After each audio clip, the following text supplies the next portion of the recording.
welcome back to the Prepare Like a Pro podcast. This week on the show we have Paul Roos, the founder and director at Performance by Design. Roosy is one of Australia's most respected leaders in football, a two-time Australian captain. Roosy played 356 games and was inducted in the Hall of Fame in 2005. The same year he coached Sydney Swans to a premiership. He has also worked at the head of academy at Sydney Swans, head coach at Melbourne Football Club, and is currently consulting at the North Melbourne Football Club. Really looking forward to this chat, guys. Before we start episode 52, shout out to Zach Libber for writing this great review. Zach wrote great podcasts that provide a in-depth detail around all things strength and conditioning, as well as athlete preparation and mental well-being. A great way to get a competitive edge over others. We really appreciate the kind words, Zach, and we want to give back, mate. So make sure you direct message us so we know who you are, and we'll be sure to give you some awesome prizes to help your footy. The Prepare Like a Pro podcast mission is to empower aspiring athletes and staff with practical knowledge from some of the industry's most inspiring individuals and to strengthen the AFL community. If you like the show, please show your support by following us on Instagram and subscribing to the podcast. We're on YouTube, iTunes, and Spotify. Here he is. How you going, Paul? Good, mate. How are you? Going well. Thanks for jumping on. That was no worries. Smooth transition. Yeah, I'm not an IT expert, so I'm glad we're not talking about IT. No, we're definitely not. we don't want to bore our I'm no IT guru either, mate. So I don't think our listeners will be either. No, it's all worked well. We're on, and we're away. Fantastic. Let's dive in. Take us back to the very beginning. Roosy, when did you find you had a passion for AFL football first? Because you were a player before you were a coach. Yeah, I think when I reflect on the era that I grew up on, it was just really all about sport. I guess I was really fortunate. I had really sporting parents. Mum and Dad were heavily involved in the local tennis club. We bought a place out in Donvale, which was sort of just orchards back then, back in the sort of mid-60s, early 70s sort of thing. So then everything was about sport. Basically it was football, tennis and basketball for me. And I just kept on playing and playing and playing. And probably, Jack, the system didn't mean you had to pick a sport. So the system back then meant you just played. So you actually didn't have to make a conscious decision to actually say, yeah, I want to be an AFL player. I was lucky enough I got picked for both the Victorian football state side and the Victorian basketball state side. So I was still playing really high-level basketball, and then I got invited down to Fitzroy under-19. So it probably wasn't until you get to an AFL club that you start to think about playing AFL football, whereas it's dramatically different now because you've got the championships where kids have got to make decisions on sports now at 14 or 15 or 16. So I was particularly pleased I grew up in that era that I was just able to play. Got invited down with a lot of my mates to Fitzroy, played some under-19s football, and then in 1981 I got on the senior list, and then 1982 I got picked to play my first game. So it was probably more organic rather than actually saying, I desperately want to play AFL football. Yeah, interesting. Yeah, because it's so different to now. I mean, kids almost have to make that decision at, 14, 15, 16 years old, where you got to commit to one, like you said. 100%. Yeah. So it wasn't at that time when you're playing state basketball, state football. Was it just a matter of, okay, who's going to pick me up and I'll go with that sport? It was funny. I actually enjoyed basketball a bit better. I don't know why. I just loved basketball. I was probably a little bit unique because most of my mates were playing cricket and footy, and it was probably that we put in a primary school team, I think, in a primary school. That's how I got involved in basketball. So it was actually a little bit different. But I love basketball. I love the skill set. I love training. There was no weather to contend with, whereas footy, the ground's a bit muddy and raining and all those sorts of things. So I really enjoyed my basketball, but the pathway to basketball probably wasn't as obvious. And then once you get drawn into the football world of under-19s and the excitement of, seeing Bernie Quinlan and Gary Wilson and playing, back then we sort of played in the mornings and the seconds and then the seniors would play. So you'd hang around, watch the seconds, watch the seniors. So you sort of got drawn into the football environment, whereas the basketball environment was more, geez, can I play in the Olympics? Can I be one of the 12 best players in Australia? A lot harder to think like that. than it was, can I enjoy my footy with my mates and go down and train at Fitzroy? And it just was a lot easier to become a footballer than it probably was to become a basketballer. And from a development point of view for footballers that are listening, that are at that age that they might need to start making, or they're feeling the pressure to make a decision, how much did basketball help your football? Oh, it was incredible. And I really, when I started working with the Sydney Swans Academy in 2013, we made a real commitment to the players that were playing other sports. We didn't want them to stop playing other sports. And I think that's why, if you look at players now, Isaac Heaney, Callum Mills, Nick Blakey, all those guys that are playing for the Swans, I just think it's invaluable to play other sports. And basketball, if you look at some of the great footballers, Scotty Pendlebury, I think, had an AIS scholarship to play basketball. You can see the skill set. Terry Wallace in my day was a really good basketballer. Tony Shaw was a really good basketballer. So the skill sets were so complementary. So there's no question in my mind that basketball played a huge part in me being an AFL player. No question.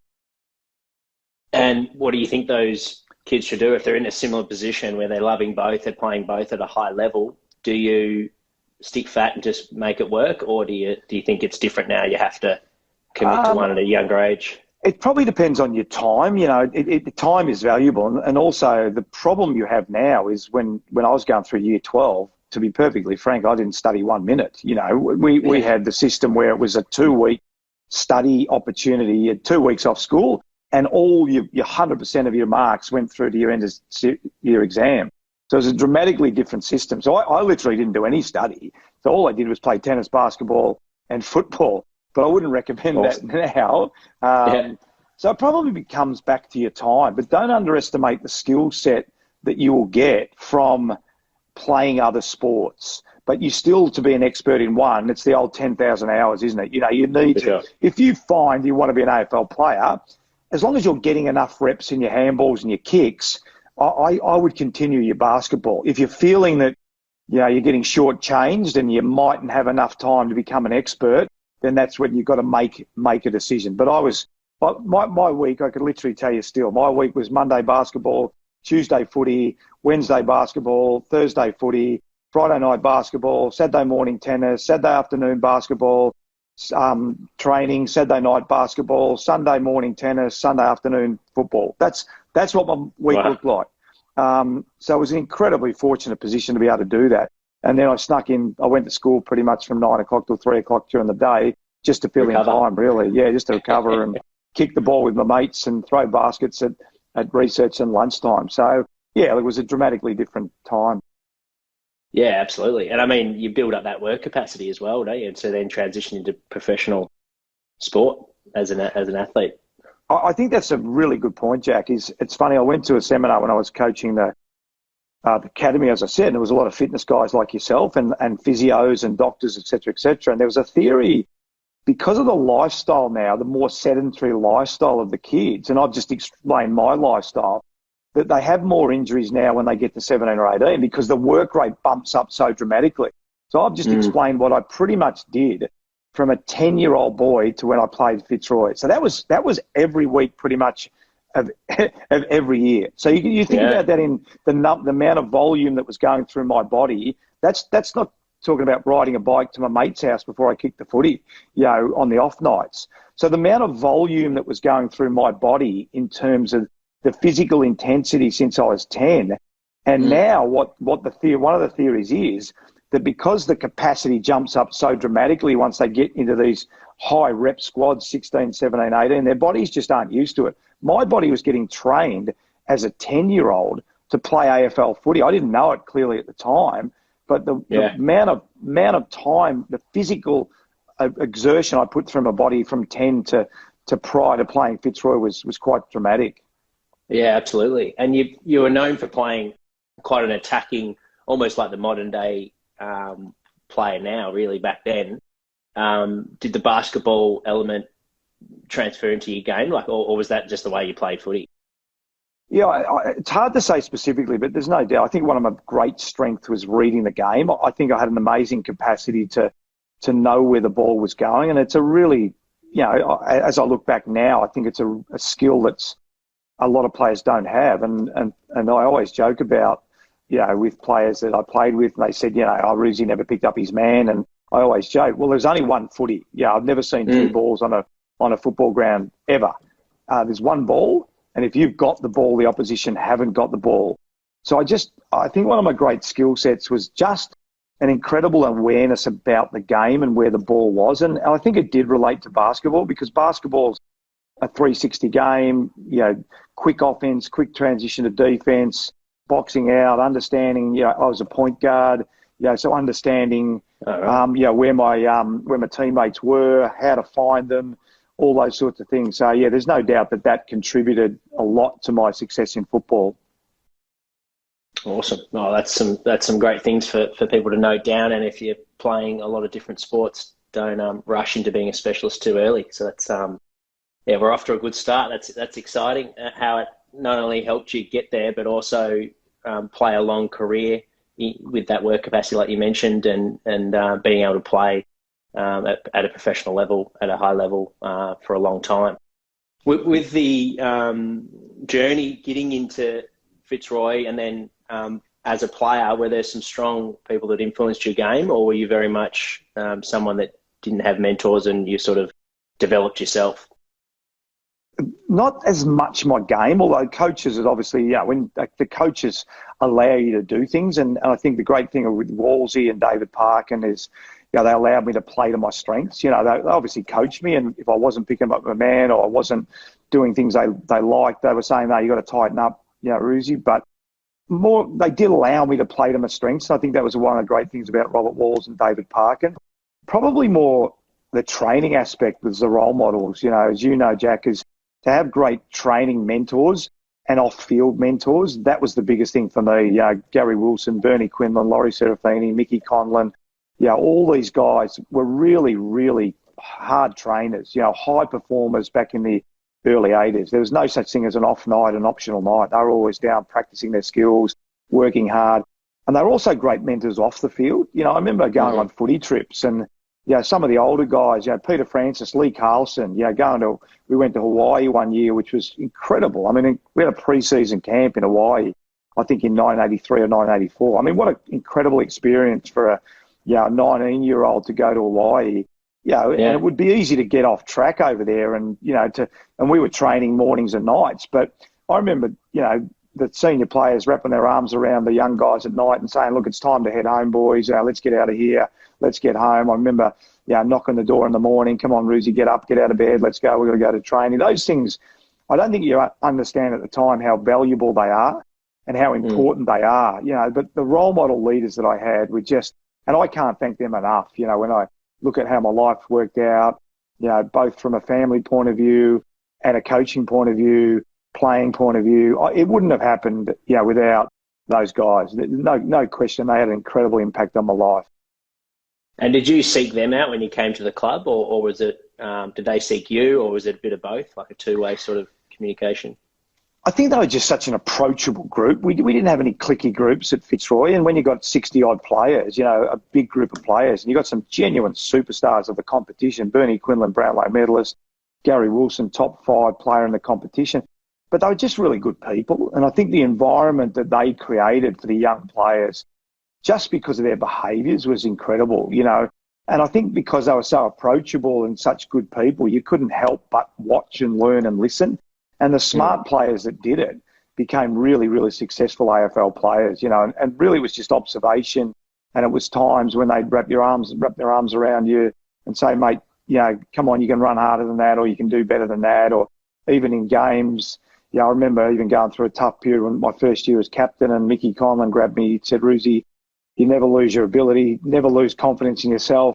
You're a great player. Just keep working hard, and it'll turn around." So moments like that become really, really invaluable in your journey. And, for the leaders out there, or people that don't necessarily think they're leaders, if you're a great role model, you're a leader, because people are watching you all the time, what your behaviours are. And it's never been more important in society than it is today.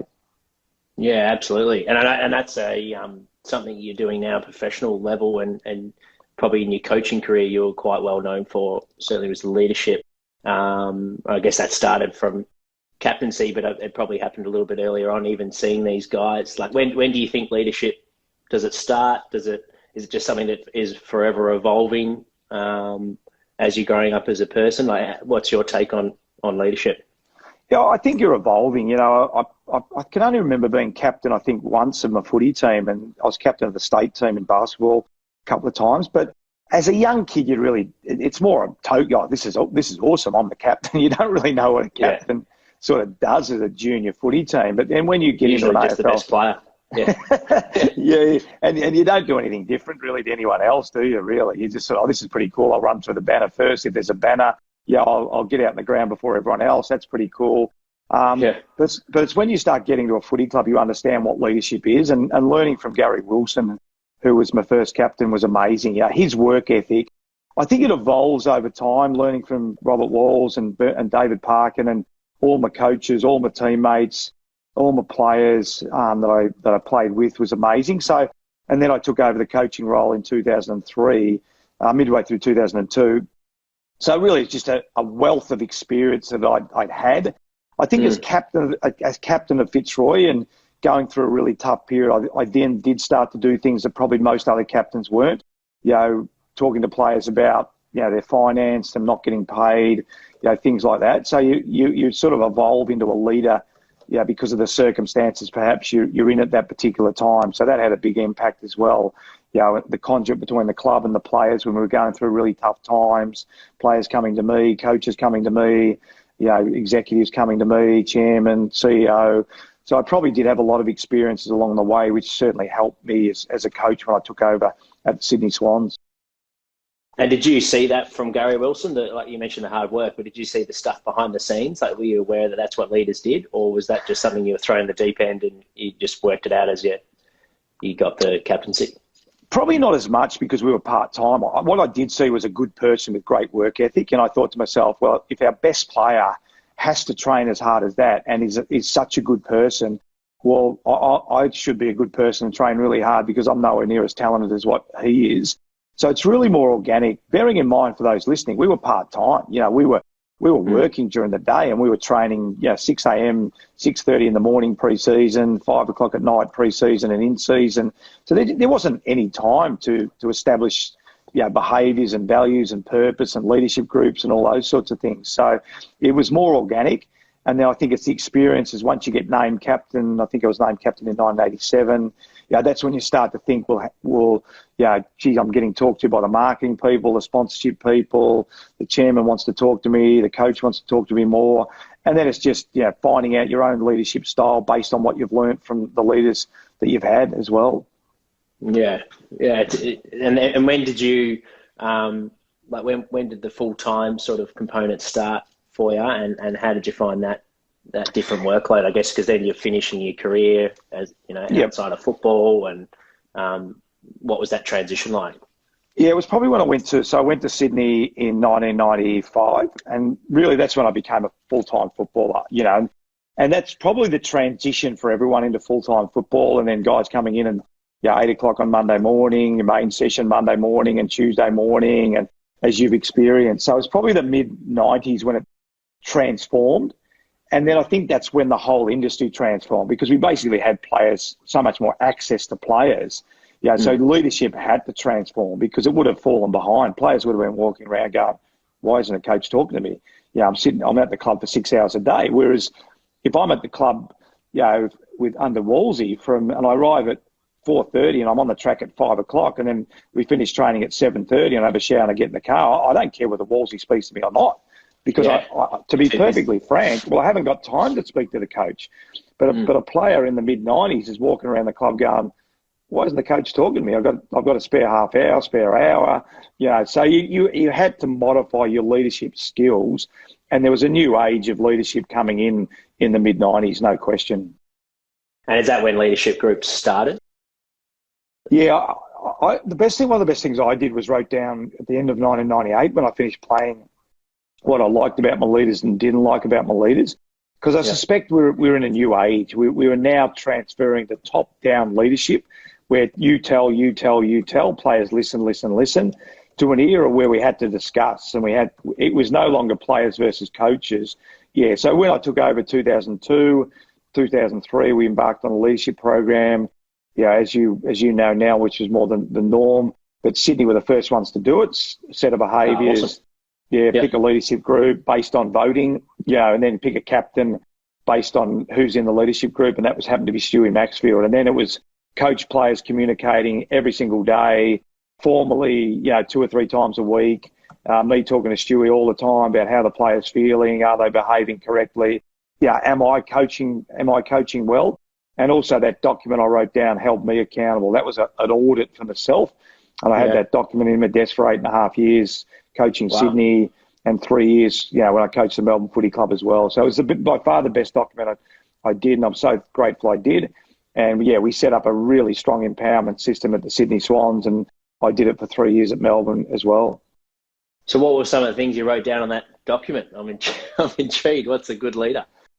Yeah, it's interesting because a lot of them are sort of common sense, but I sort of talk about common sense is not that common. But probably the ones that were more pertinent was never fly off the handle after a game. If you've got nothing, positive to say, don't say nothing, don't say anything at all.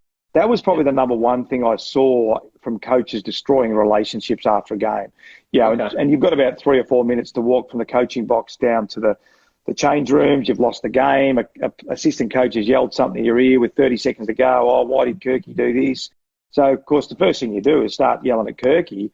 You don't have all the information. You're under pressure, and you just go nuts. So that was one that was really, really important. Good communication skills. Treat people as the way you want to be treated yourself.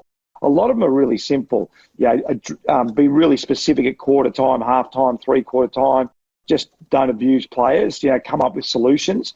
So really, it was how do I help the players? If I was to actually summarise the 25 points, it was as a coach, you're really only there for the players. And I said this to the players all the time. I only exist to make you guys better. So if I don't really understand what you're going through, and the best part of the document, I wrote it down as a player. Okay, so I didn't write it down as a coach. I actually wrote it down as a player. So I was what you wanted as a player. What I wanted as a player. So when the players were going through tough times, I was able to look at the document and go, hang on, they want me to be a good communicator. They want me to be positive. They want me to find solutions. They don't want me to yell at them all the time. That's what they want. That's what I wanted as a player. So I suspect that's what they wanted. And that was the power of the 25 points, because it was written through the eyes of a player, not through the eyes of a coach. And those 25, were they refined over the 8 years and over your career? No, I purposely left them, to be honest, because as I said, I wanted to remember as a player. Some became a bit irrelevant. One of them was don't overuse the interchange. Because back then, interchange was often used when a player made a mistake. And then all of a sudden, that player lost confidence because the coach would bring him off the ground. So, 2 of them would never drag a player for a mistake, which I still use. And the other one was don't overuse the interchange. Now, the interchange became more, let's get players on, let's get them refreshed, let's get them back on the ground. So a couple of them were more superfluous because of the state of the game. But I didn't really change any of them because I wanted to be sure that this was written from a player, from Paul Roos, the player, not Paul Roos, the coach. So in effect, Paul Roos, the player, was talking to Paul Roos, the coach, through that document. And it became really powerful. And that could help, I imagine, give you clarity when you're reflecting, like you said, like during challenging times or a tough loss or whatever it might be. Would you draw on that document to almost regather yourself and get clarity on what your purpose is in that role as coach? Yeah, 100%. I probably used it more at Melbourne than I did at Sydney, to be honest, because at Sydney, I took over midway through 2002. We won 6 of our 10 games. 2003, we played in the prelim. 2004, we played in finals. 2005, we won the premiership. So certainly I drew on it at times, but at Melbourne, I had to draw on it a lot. The first couple of years were really tough.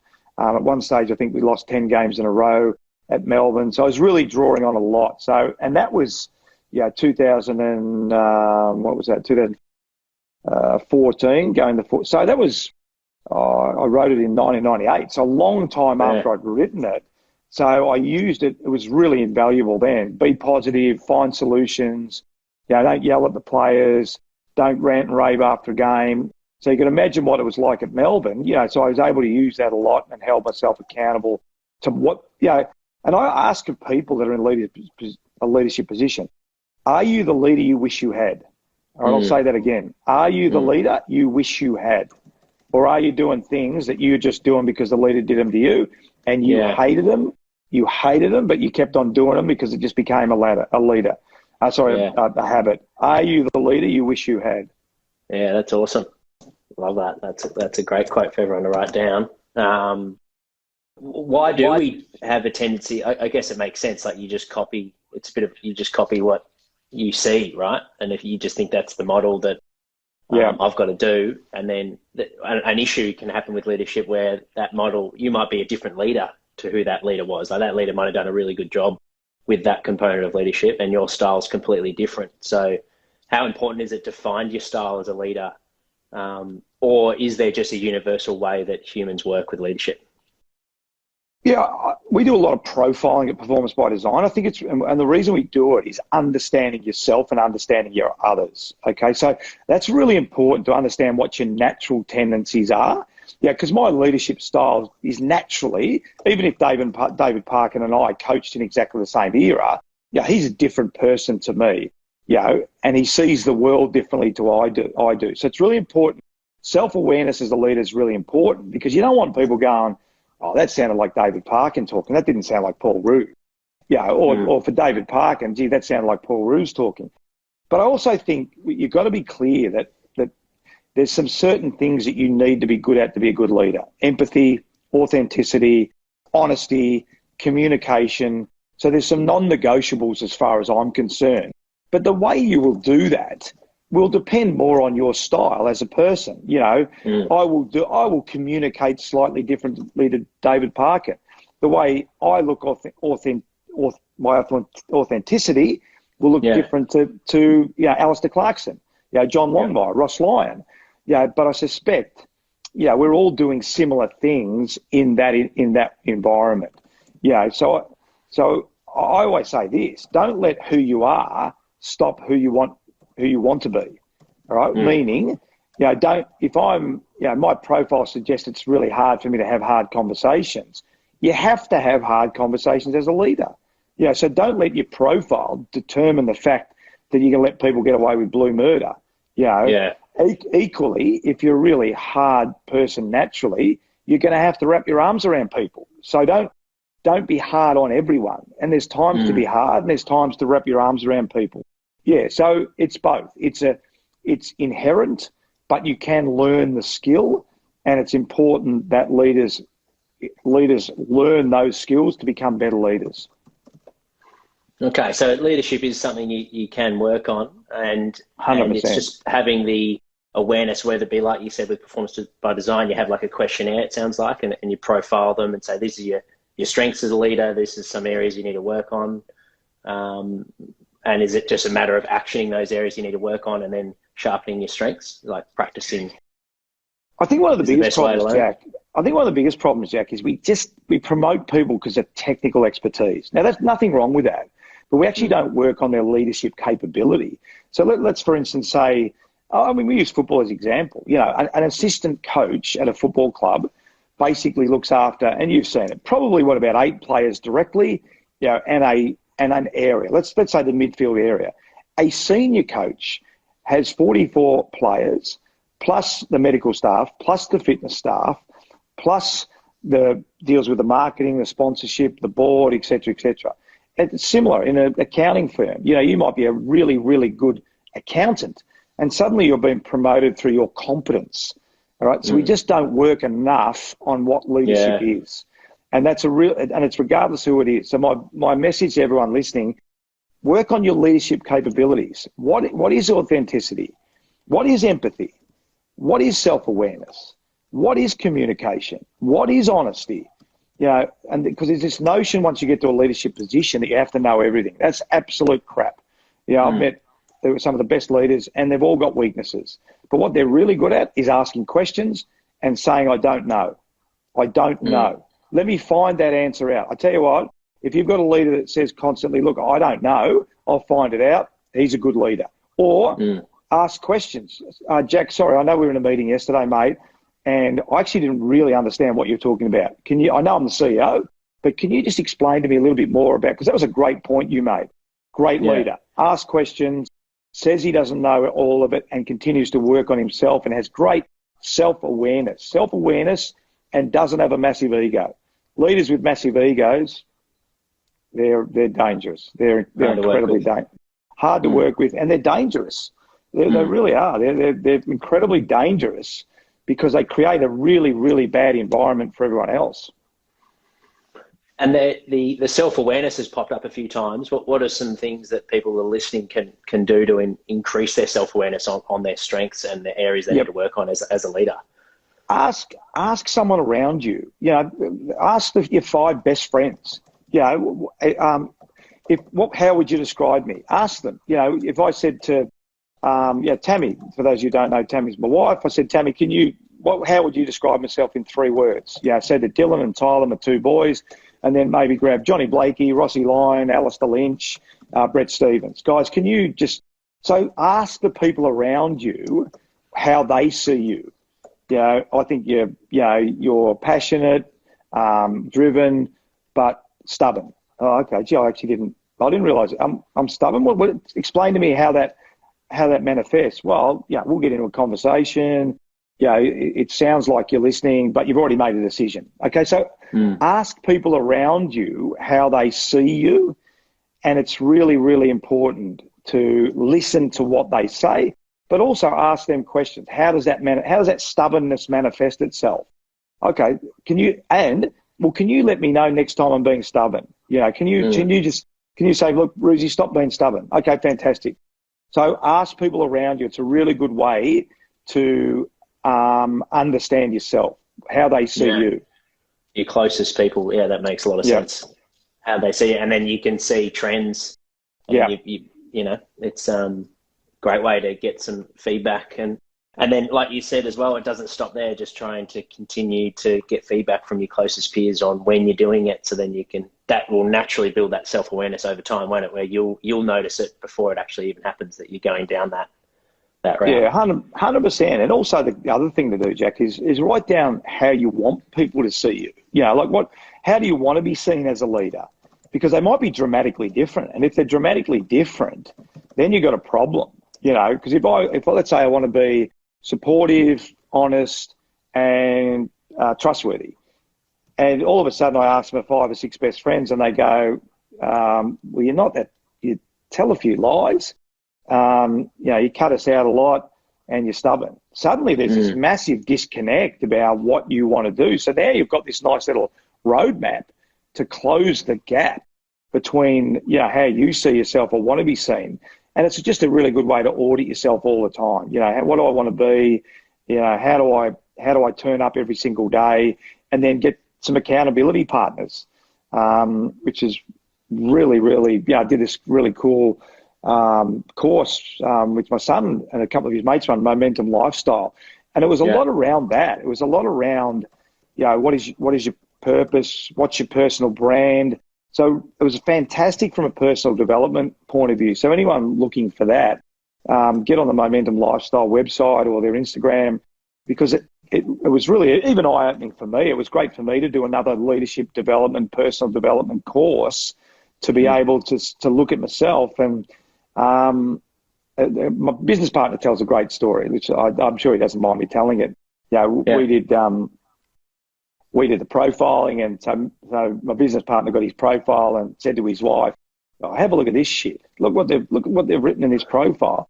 And she picked it up and she pissed herself laughing. She said, "Finally, someone's put into wording exactly what I've been telling you for the last 10 years."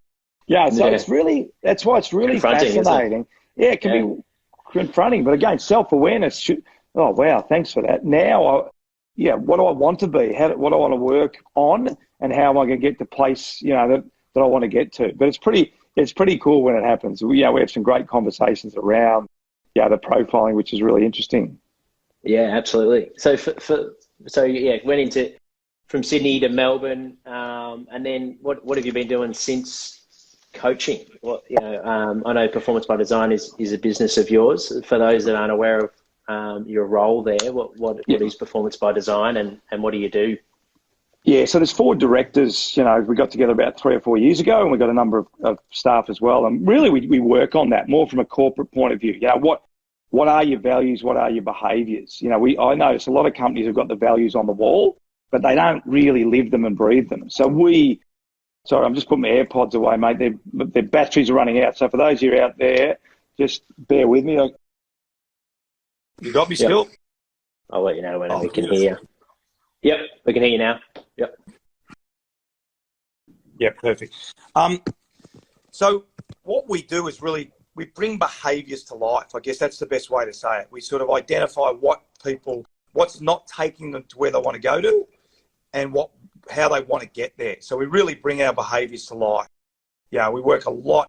We do a lot on profiling. We do a lot on connection, relationships. So we really work with exec teams. We work with sporting clubs, but most of our work's in the corporate space. And we really bring those behaviours to life. And we really, really work closely, on that, which is really, really cool. So, we've got some really good clients, and it's really rewarding work. When we're taking these executive teams, we're shaping their behaviours, we're shaping their culture. The way I articulate it is we try and take the chance out of your culture. We want role model leaders. And just to be clear on what culture is simply the actions that we reward and the actions that we challenge. So we try and get companies to be really clear on what those actions are, and then we help them have really honest conversations. Well done on this, Jack. Fantastic. Thanks for doing this yesterday, Jack. We just don't do that, in this organisation. So being really clear on what your behaviours are, and building really strong relationships, understanding yourself, understanding others, and then having really honest and open conversations. On that topic, with culture, and like you said, what do we reward, and then what do we want to change in culture? When you see an action that isn't part of that culture, do you act on that straight away, or is that something that's done more in a formal, if you have a weekly catch up with that person, is that when you then would talk to them about that action and how you want to see that differently? How do you go about the communication side? It's a good question, because probably the hardest thing that corporates find is having those honest conversations. Whereas being involved in footy, and you would have seen it, Jack, is I don't talk about difficult conversations. I just talk about conversations, because I've been in the footy environment for 40 years. So we have formal and informal conversations at football clubs. But let's be really clear, it's a learned skill. So what we try and do at Performance by Design is create a really safe environment. We need to be really clear on what those behaviours are. So firstly, if you're not sure what they are, just ask a question. Look, was that right? I noticed everyone was turning up late to meeting. Is that something that we accept here? Oh, no, actually, okay, fantastic. So ask questions, and then we'll try and create a really, nice environment for people to give feedback. And then as we're more comfortable with that, 6 months, 12 months, then it becomes both formal, in our sales meetings, in our reviews, but informal. Walk into your office. Hey, Jack, thanks, mate, yesterday. That was awesome. I loved the chop out you gave in that meeting. I really got a bit lost in the presentation. I love the way, one of the things we talked about at Performance by Design is our teamwork, and you jumped in, mate. Fantastic. I really appreciate it. Oh, thanks, Roosy. Thanks for the feedback. Bang. Then I just walk out of your office. So ideally, that's what we want to get to, but it is a learned skill, and we have to teach each other, and we have to create a really safe environment to do that. And how often do you think groups, so let's say with the football, you got your medical, your conditioning, and then you've got your coaches, line coaches, so like little cohorts amongst a team, how often should they be catching up for formal meetings, that is? Yeah, I mean, it's different environments. Obviously, footy clubs are really highly accountable, high meeting, habits, cadence is really similar every single week. So it's really important that whatever your meetings are, they've got to have a purpose. And probably one of the biggest differences I see in the football world, the corporate world, often we have meetings for the meeting's sake. And it probably does happen at footy too, Jack, doesn't it? Sometimes it's meetings for the meeting's sake. So rather than answering that question directly, I'd probably say make sure you have a purpose for your meeting. Make sure you have an agenda in your meetings. And at the start of meetings, what we like to do at Performance by Design, just have some quick shout-outs. Do a gratitude, do a shout-out where you're saying, look, does anyone want to reward some behaviour this week? Yep, quickly, I'd just like to reward Jack. What he did yesterday was really good. So it's probably more around having the agenda's set and making sure we're not having meetings for meeting's sake. And then when you do want to reward and challenge, make sure you're putting time aside to do that. Because often if we do it in an informal sense, what we notice, and I'm sure everyone in Australia would notice, what happens with feedback, it's humour. We revert straight to humour. Oh, well done, Jack. Thanks for yesterday, mate. That was great. Geez, nice shirt. Bloody, what about the shirt you're wearing? Hang on, the shirt's completely irrelevant to the feedback or the haircut you've just had. But don't we?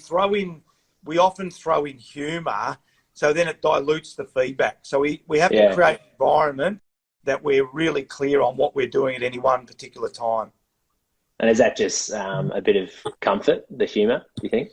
I think so. I think it just becomes comfortable for us to resort to humour. And in our sessions of Performance by Design, I reckon 90% of them, when we start the session about giving and receiving feedback, we have to pull up, guys, what do we see? Humour. Okay. What we want to do is, this is a feedback session now, guys. Be really clear. We're giving and receiving feedback. Give the feedback, look someone in the eye, and then all the person has to do is thank you very much. And if you've got a question about that, just follow up later on. So setting the environment for the feedback is really, really important. When you're having big meetings and there's like general, it's not specific to one person on this is exactly what we want to see, or this is what you're doing really well. It's more general issues, let's say, that we're noticing in the performance side, whatever it might be. How do you then turn that into things that you're going to actually action? You know, sometimes I feel like I've been part of meetings and I know speaking to other people where you'll have all these meetings and then you walk away from it and everyone's like, well, what are we actually doing about it? Because there wasn't any actionable. So how important is it to discuss a problem, and then does it need to be, okay, who's doing what, and having set tasks to people? Yeah, I think that's the biggest problem, mate. We discuss it, we don't get an end point. Now, an end point can be, Jack, can you follow up on that? Okay, so that's the end point to the discussion. It doesn't have to be we solve the problem, but the end point must be an action, which is what you're saying. So I think what we do get caught on sometimes, we want a solution and then we don't get anything. So we just keep talking about it, and then all of a sudden the meeting finishes and you go, Roosy, what happened with that problem about the hammy injury? I don't know. But a solution can be, Jack, can you follow up on that? So the last 5 minutes of your meeting should always be, okay, who's doing this? What's the summary? And is there anything that's unresolved? And if there is, okay, guys, you happy? Even, guys, we can't resolve this today. Are you happy to pick this up on Friday morning? Yep, fantastic. Otherwise, it never gets done and everyone walks out getting so confused about what happened in the meeting. And we see that constantly in the corporate world. So you need to have someone, I guess, set that's running the meeting, where they intro with the topics, there's an agenda, there's topics that's discussed, and they're keeping, like you said, you're not going off task with humour. So is that one person, or is it more the ultimate where everyone's sort of leading? I think it goes extends before that, Jack. It's preparation before the meeting too, which we don't see. Okay, why is Jack in the meeting? Why is Roosy in the meeting? Should they be in the meeting? How many times have you turned up to the meeting and thought, why am I actually in this meeting? So it goes beyond that. Preparing for the meetings and then someone running the meetings 100%. Yeah, absolutely. No question. So preparation for the meeting and someone running the meeting to get it back on track. And, making sure we're having really good conversations in the meeting, but understanding that conversation has to close at some point of time to have a resolution. And as I said, the resolution might only be, guys, we're going to talk about this again Friday. Is everyone happy with that? Love it. Oh, fantastic, mate. Well, we'll start to wrap it up now. For those young footballers that have tuned in, I know a couple set questions around this topic. When you see a young player or you've had your first meeting with a player or you've seen their first session, what do you like to see out of young up-and-coming players? What's something that catches your eye? For me, and I've done a lot of research on what makes players successful, it's about character. Yeah, everyone's going to have different technical skills in what they're capable of doing. But if I look at probably two guys in particular, Kieran Jack, who was a rookie selection for the Sydney Swans, became an All-Australian best and fairest winner. Brett Kirk, who was nearly delisted at the end of 2002, became one of the great Sydney Swans players of all time through work ethic, through character and work ethic. So for young players out there, work extremely hard on whatever you do. Be passionate about your footy, be passionate about whatever it is, and work extremely hard. If you work hard, you'll get there. I don't care how talented you are. There's always people that are going to work harder than you. But if your talent matches your work ethic and you've got great talent, Gary Wilson, you're going to be one of the great players of all time. Bernie Quinlan, you're going to be one of the great players of all time. Adam Goods, you're going to be one of the great players of all time. But if you don't think you've got the talent, that's fine. I've seen plenty of players, I've mentioned two of them, that have become two of the best Swans players of all time. And I could go through the 2005 premiership team, Benny Matthews, Jared Crouch, Luke Ablett, Eamon Buchanan, just worked extremely hard to be the best they possibly could be. So just work as hard on your craft as you possibly can. Love it. Awesome, mate. And we'll wrap it up with this last question. What are you excited about for 2021? What's on the horizon for you? Well, at the moment, there's not too much to be excited about, Jack, because I'm locked down in that could be another podcast, to be honest, about politicians. But let's end on a positive note. A rant podcast, yeah. Yeah, exactly. Might do another one. Yeah, look, I'm excited about the footy. You know, I'm really enjoying the game itself, and I know there's a couple of Demon supporters on the call. I've just got Paul tapped in and said flags for the Demons down the bottom there, Jack. I can see that. Yeah, but I just think I love watching the games. It's exciting. For Maxi Gawn, I hope Nathan Jones can get back in the team because the commitment that he put into that footy club has been amazing. So to see them going really well, to have an association for 3 years, and to see how tough it was for those players, Neville Jetta, Max Gawn, Nathan Jones, to see Christian Petrarca come in, and Clayton Oliver and Angus Brayshaw, guys that I coach, is really exciting. So I'm excited about that. I'm excited about the performance by design, where we can take culture, and people are really starting to think about it.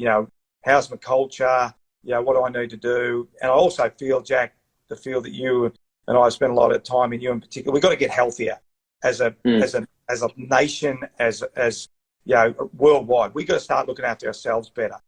No question. So eating better, exercising, being more mindful, meditating, whatever that looks like, we've got to look after ourselves much, much better than we are at the moment. So let's all do that. Let's all help our friends.